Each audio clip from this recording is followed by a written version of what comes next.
Friendship rarely breaks in loud moments. Most of the time, it is tested quietly, in small everyday situations that don't look dramatic from the outside. It's tested when life gets busy, when priorities shift, when people change faster than they expect.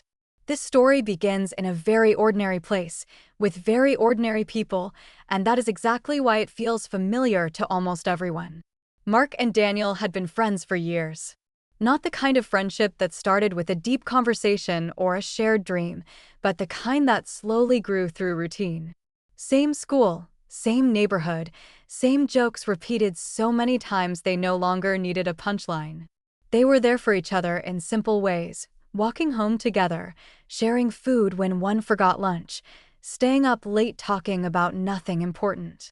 Back then, friendship felt effortless, like breathing. Neither of them questioned it. They just assumed it would always be there. As they grew older, life began to add layers. Work, relationships, responsibilities. Mark found a stable job earlier. It wasn't his dream, but it paid well and gave him structure. Daniel took longer to figure things out. He changed directions often, tried different paths, failed more than once. At first, Mark didn't mind.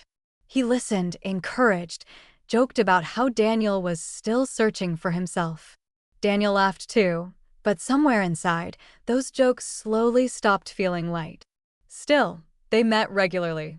Coffee after work, quick dinners, late-night messages when one of them needed to vent. From the outside, nothing looked broken. The first real test came quietly. Daniel asked Mark for help, not advice, not emotional support, but actual help. He needed a temporary loan. Just for a few months, he said. He had a plan. Mark hesitated. Not because he didn't have the money, but because something felt different this time. He thought about responsibilities, about security, about how hard he worked for stability. He said yes anyway, telling himself that this is what friends do. Daniel was grateful, truly grateful, and promised to pay it back soon. For a while, nothing changed. They still joked, still met, still talked. But beneath everything, there was now a quiet awareness, something unspoken sitting between them. Months passed. The money wasn't returned. Daniel avoided the topic, not out of disrespect, but out of shame. Mark noticed. He told himself it was fine, that he didn't need the money immediately, that friendship mattered more. But irritation grew slowly, quietly. Every time Daniel talked about new ideas, new plans, Mark felt something tighten in his chest. He didn't want to feel superior. He didn't want to feel resentful. But he did. And that made him uncomfortable with himself. Friendship, he realized, isn't just about caring for another person. It's also about facing the parts of yourself you don't like. The distance didn't come from a fight. It came from silence. Fewer messages. Canceled plans. Shorter conversations. When they did meet, everything felt slightly forced. Daniel sensed it. He felt smaller around Mark, less confident, more cautious. He wondered if he had become a burden instead of a friend. Mark noticed Daniel pulling away and interpreted it as irresponsibility, as avoidance. Neither of them said what they were really thinking. Both were afraid of breaking something that once felt unbreakable. The real breaking point didn't happen over money. It happened over honesty. One evening, after weeks of avoiding each other, Daniel showed up at Mark's place unannounced. He looked tired. Not physically, but emotionally. He didn't sit down right away. He just stood there, unsure how to begin. When he finally spoke, his voice wasn't defensive or angry. It was quiet. He apologized not just for the money, but for how things had changed. He admitted that he felt ashamed, that he felt like he was constantly disappointing someone he cared about. Mark listened. At first, he wanted to respond logically, to explain his frustration, to list reasons. But something stopped him.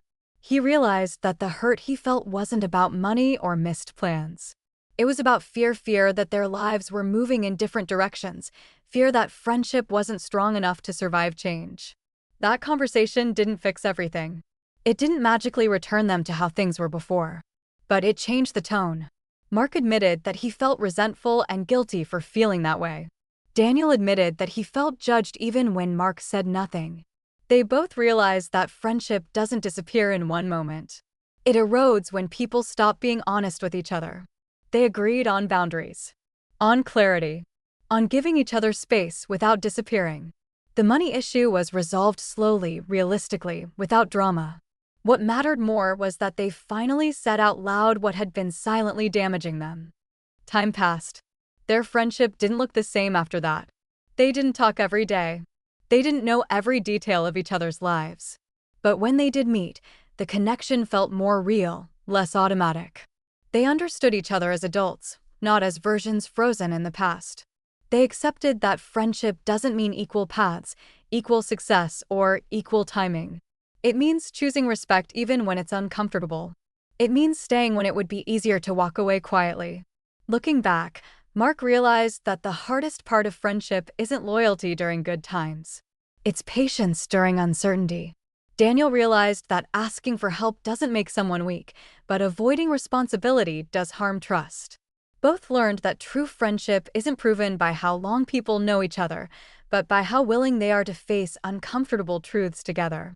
Not every friendship survives its tests. Some aren't meant to. But the ones that do often look quieter, deeper, and more honest than before. And in a world where people change constantly, that kind of friendship becomes something rare, fragile, and worth protecting.